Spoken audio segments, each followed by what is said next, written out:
Bonjour à tous, aujourd'hui dans le MAG je reçois Xavier Fremin, bonjour. Bonjour. Vous êtes gérant, agriculteur et apiculteur du rucher de Cantier, dans le village qui porte le même nom, et vos abeilles sont les butineuses officielles des jardins de l'Élysée depuis quelques mois. Vous allez nous en dire plus, mais d'abord présentez-nous votre histoire justement avec le rucher.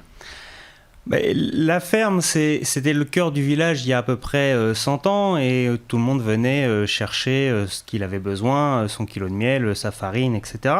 Et puis petit à petit, les fermes se sont spécialisées, ont fermé leurs portes. Et aujourd'hui, donc, avec le rucher de Cantier, on veut faire retour en arrière, ou plutôt un grand pas en avant, et de rouvrir nos portes et de faire venir le consommateur à venir voir comment on travaille, pourquoi on travaille comme ça et les nouvelles méthodes que l'on a mis à place. Alors au rucher de Cantier, on peut retrouver des produits comme la farine, les pâtes, des huiles, mais aussi du miel. Vous nous avez ramené aujourd'hui des produits, est-ce que vous pouvez nous en présenter quelques-uns, par exemple les pâtes fermières? Alors les pâtes fermières, donc les pâtes fermières, elles sont faites évidemment à la ferme avec nos farines. On peut s'amuser à faire le bilan carbone de mes pâtes fermières. Moi, le grain de blé, il n'est jamais sorti de Cantier. J'ai produit la semence, je l'ai stocké, nettoyé, enfin tout le grain a été fait à la ferme. La farine moulue évidemment sur notre moulin à meule de pierre, une pierre naturelle, vraiment à l'ancienne. Et on fait les pâtes aussi à la ferme. Donc voilà, tout local, hyper local. Un mot sur le miel que vous nous avez ramené aussi ? Alors le miel, différents types de miel, vraiment du miel, je vais dire local également. Les ruches sont installées dans un rayon à peu près 20 km autour de l'exploitation et on fait différents miels en fonction des saisons, donc le miel de printemps, le miel d'été, mais aussi en fonction de la flore présente, donc le tilleul, le châtaignier, etc. En quoi l'agriculture et l'apiculture sont-ils compatibles ? Ils sont plus que compatibles, je dirais qu'ils sont vraiment indissociables. L'agriculture a besoin des abeilles, qui est un maillon de la chaîne des pollinisateurs, mais les apiculteurs ont également besoin de l'agriculture qui propose toute une variété de fleurs pour les abeilles. Donc devenir apiculteur, c'était aussi pour vous un moyen de sensibiliser au déclin de la population d'abeilles. Quelle est la problématique aujourd'hui ? Le plus grand fléau de l'abeille, c'est la mondialisation. C'est que on vient avec des échanges internationaux la contraindre à des ravageurs, des maladies, et ça, elle n'est pas adaptée pour ça. Donc le travail que nous l'on fait en ce moment, c'est d'essayer d'adapter cette abeille, qu'elle soit le plus rustique possible, de l'aider à faire face à ces nouveaux agresseurs. Alors avec le confinement, la qualité de l'air s'est améliorée et la nature a pu reprendre ses droits le temps de quelques jours, quelques mois. Est-ce que cette période a eu du bon pour les abeilles ? Ça n'a pas fait de mal, mais on a beaucoup parlé de l'année apicole exceptionnelle de l'année dernière, lors du premier confinement, où toute la vie s'est arrêtée. Ça a été surtout le fait du hasard et de la météo vraiment clémente pour nos abeilles. D'après le réseau d'apiculteurs militants pour une apiculture artisanale, locale et respectueuse, un toit pour les abeilles, l'année dernière, les 50 000 apiculteurs français ont produit environ 15 000 tonnes de miel, soit un tiers de la consommation annuelle du pays. Conséquence, le pays importe les 2 tiers restants. Vous le regrettez ? Mais oui, c'est toujours regrettable de ne pas être capable de pouvoir fournir aux consommateurs, mais il y a aussi une guerre des prix et une guerre de qualité. Nous, en France, les apiculteurs français ont fait du miel vraiment d'excellente qualité, c'est du vrai miel. Il n'y a pas de fraude faisable en France, et donc ça, c'est un petit peu regrettable, oui. Pour éviter l'importation, justement, il y a l'Espagne, l'Ukraine et l'Allemagne qui exportent vers la France. Comment modifier ça ? Déjà, le première chose à faire, ce serait qu'on ait une traçabilité du même niveau que la viande. On achète de la viande, c'est marqué abattu en France ou provenance d'un pays. Et sur le miel, on n'a pas ça, c'est marqué provenance UE ou hors UE. Donc ça veut tout et rien dire. Déjà, une appellation miel français, ça serait déjà un grand pas en avant. Au niveau local et grâce au rucher de Cantier, chacun peut devenir acteur de cette sauvegarde des abeilles. Comment ? On a mis en place un système de parrainage. Le but, c'est que nous, on a la chance de pouvoir œuvrer pour les pollinisateurs, notamment l'abeille, en installant des ruches dans différents secteurs sur nos terres. Mais on a voulu proposer à tout le monde de pouvoir œuvrer aussi à nous aider à développer du coup tous ces ruchers. Donc une petite contribution financière et voilà, ça nous permet d'entretenir nos ruchers, de nous développer et on tient au courant donc nos parrains et nos marraines de ce qui se passe dans le rucher, dans la ruche, nos abeilles, comment elles se comportent en fonction de l'année.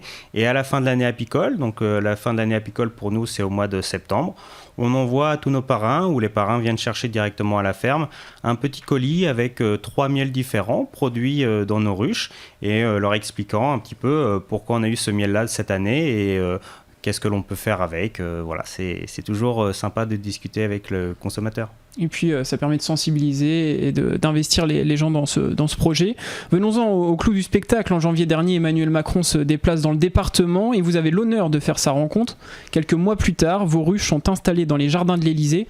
C'est une histoire incroyable. Comment cela s'est-il passé ?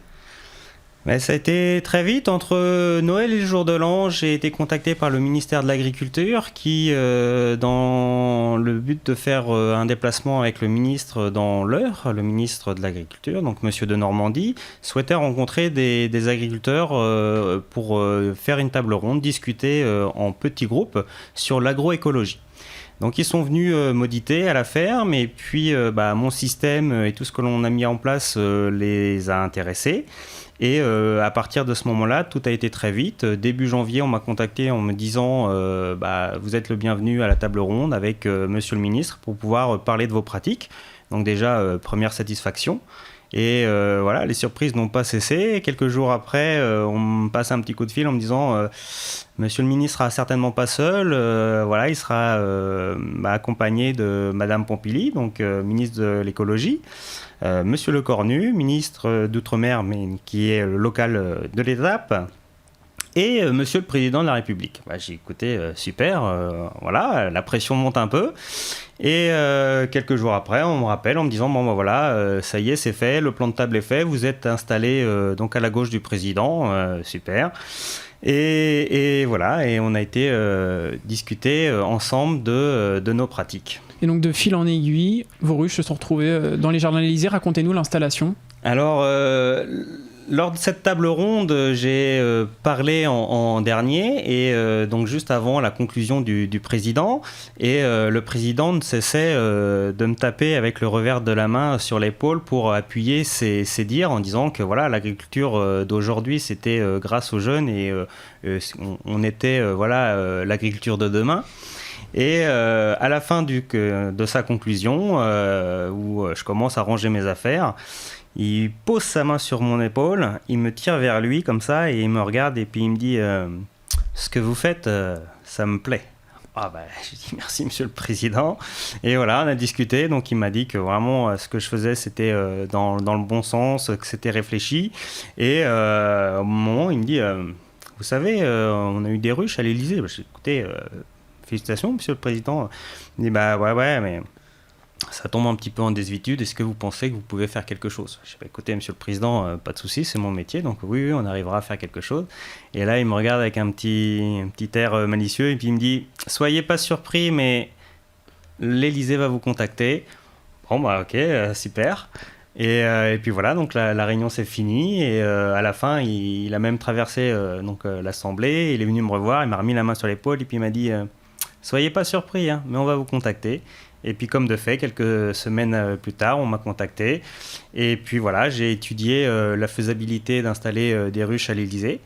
Parce que Élysée ou pas Élysée, ce sont mes abeilles j'y tiens, donc je veux qu'elles soient bien. Là, c'est sûr que c'est les abeilles des campagnes qui vont faire un petit tour en ville. En fait, c'est l'occasion de parler de l'abeille, ça c'est très important, de sensibiliser tout le monde sur l'importance de l'abeille. Et puis voilà quoi. Le président a donc tenu parole. Il mange donc votre miel au petit déjeuner. Est-ce que vous avez un retour depuis ? Alors, il mange pas encore le miel parce qu'il faut le temps que cela se fasse.